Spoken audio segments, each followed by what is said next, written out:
everyone, this is Chase Yamagata, the Foodie Realtor. This is my first episode of Beyond. Beyond's going to be about a show where we talk to restaurant owners, chefs, anybody in the food industry to kind of get the background story and actually go beyond the kitchen and more into their lives. This is Cheryl Loy, right? Is that how you pronounce it? It's actually Barnes. Cheryl Barnes. I didn't figure Facebook needs all my info. We're going to keep that in because that's kind of funny because when you see on Facebook, I take it for face value. Right. No pun intended. Right. But Cheryl Loy, or was that even the way you pronounce it? Well, Cheryl Barnes. So this yes. is Cheryl Barnes, the Thank owner you. Yes. of Cheryl Cafe. Yes. So Cheryl, tell me a little bit about yourself. Well, I've been here 26 years, and I'm from Mobile, and I've lived on the East Coast and the West, but I came back home 30 years ago, and this is the best community. You know, the Eastern Shore, I think, is the best community I've ever lived. East Coast or West, but the Gulf Coast is the best. That's what I say. You know, I agree. When I moved here 4 years ago now from Hawaii, and the question I always get is, how was the change? But really, it took me about a week to get used to the area, just because, first of all, it does have a lot in common with Hawaii. Yep. We are close to the ocean. People are super nice. Yes. And the pace is slow. Like it wasn't. I used to live in LA. I used to live on the West Coast. I couldn't go back to that. It's a fast pace. But really, it took me about a week to just fall in love with the community. Plus the humidity. It is a lot more humid here than Hawaii. But Hawaii's humid too. Yeah. Over here in the south, which is fine. It is. So tell me, how did you get into the restaurant industry?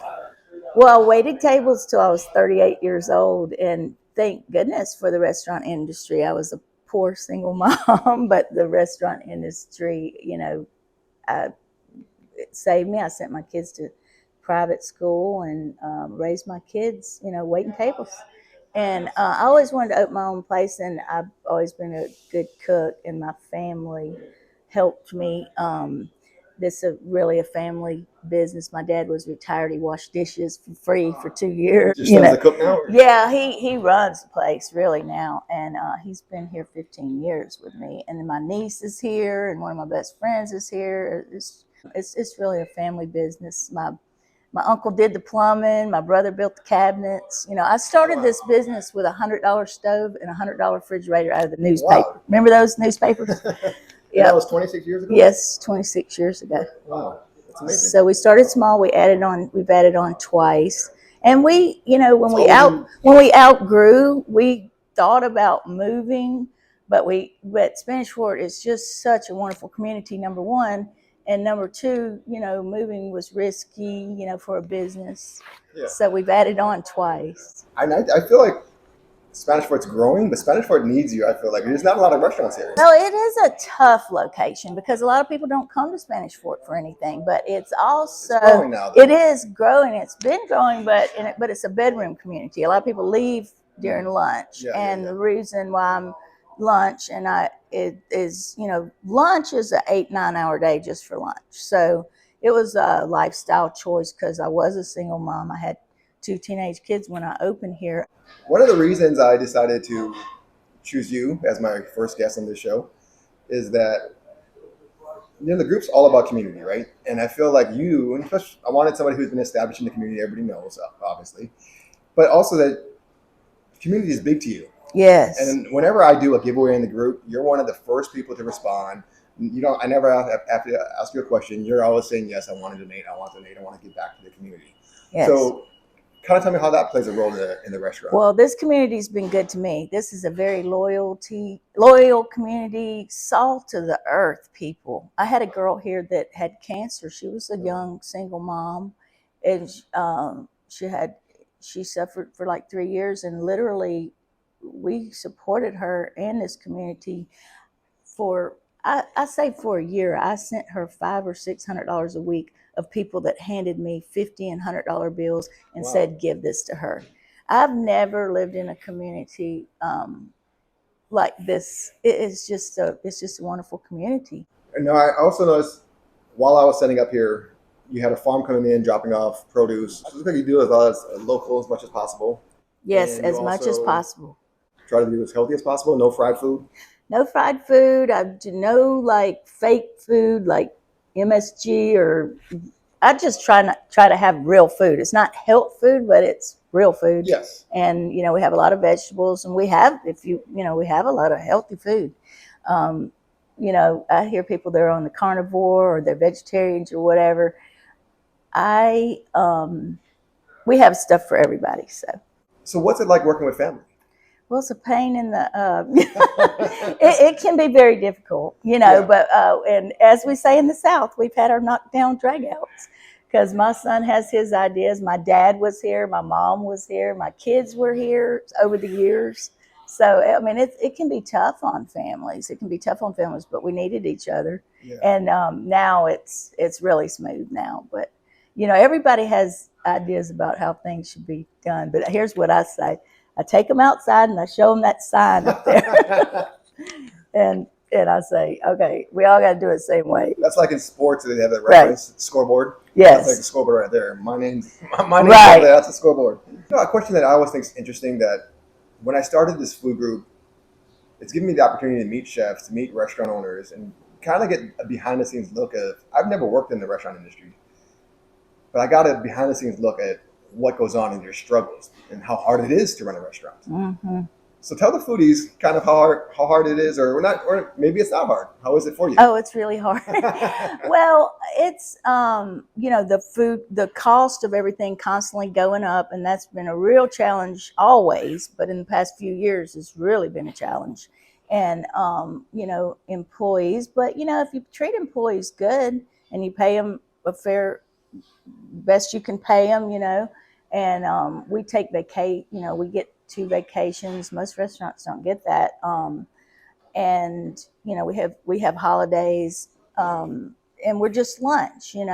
If I had a dinner business, I would probably be just dinner because lunch is 8 hours. Yeah. You got to cook it all, you got to clean it up, and then we did dinner briefly back in the day, but then it was another 8 hours. You started over again. Main problem is your feet. Definitely the main problem is your feet. But we have a great crew, and I have people stay with me for a long time, and that's my thing. Treat them good, pay them right, and they'll treat the customers right. What makes the restaurant industry, to me, very challenging? There's a lot of different ways. Yes. But one of them is that you're not allowed to have a bad day, especially with social media now, right? Yes. You're not allowed to oversalt, undersalt, whatever. It has to be perfect every single time because you don't know who that person sitting at the table is going to be. And maybe they are going to go online and just trash your restaurant because it was oversalted or undersalted. And that might have been the only dish that day that went out. Right. But it went to that one person. So I understand and I respect what you do, and it's challenging. Most jobs you're allowed to have a little bit of an off day. Very difficult. And this is why I follow you, and I'm so grateful for what you do because we all have a bad day. Please don't put it on Facebook.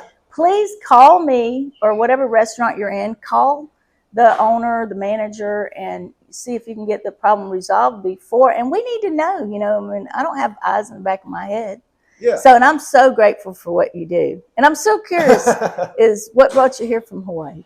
So, how I ended up here from Hawaii is that my in-laws moved here about 5 years ago, maybe 5 or 6 years ago. They fell in love with the area. They were trying to get us to move up. And I'll be honest, like a lot of people during COVID, I lost my job. So I lost my job. And I love traveling the world anyway. Yeah. And I lived in California. I've lived in Hawaii. There's 2 places. And I want to travel to a lot of different places. And there's a quote by Anthony Bourdain. And I can't quote it. I follow him, yeah. Yeah, I can't quote it exactly. But it was basically, if he could give you one piece of advice, it's to move. And move as often as possible, move as far as often. So I felt that was kind of God's way of telling me, in-laws are calling you.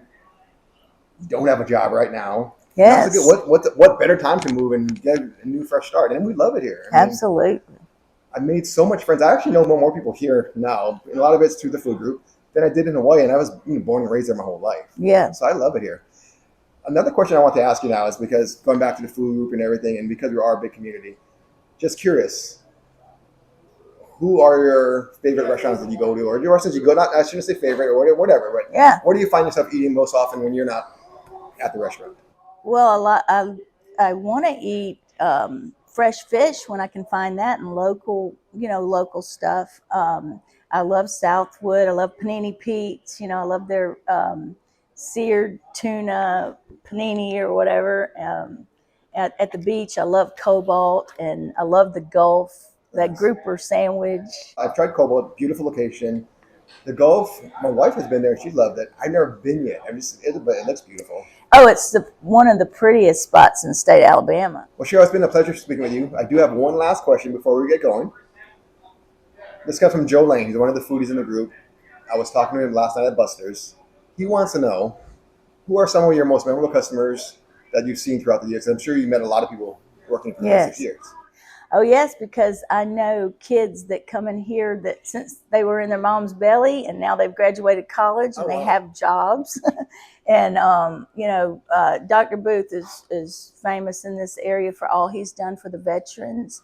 And he's donated land for a veterans cemetery up here. So I have a lot of those guys on their motorcycles come because there's a lot of funerals right now for veterans with, it was the World War II guys and now starting to be the Vietnam guys. And yeah, we know 70% of our customers come in here every week. Yeah. That's awesome. We know them by name. So anything else coming up with the restaurant? Anything else that we should know about, or anything you want to just tell the watchers before we get going?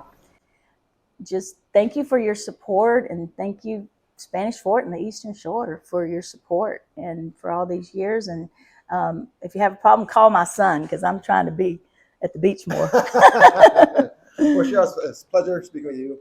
And everyone, this is the first episode of Beyond. Thank you, Cheryl. Thank you, Chase.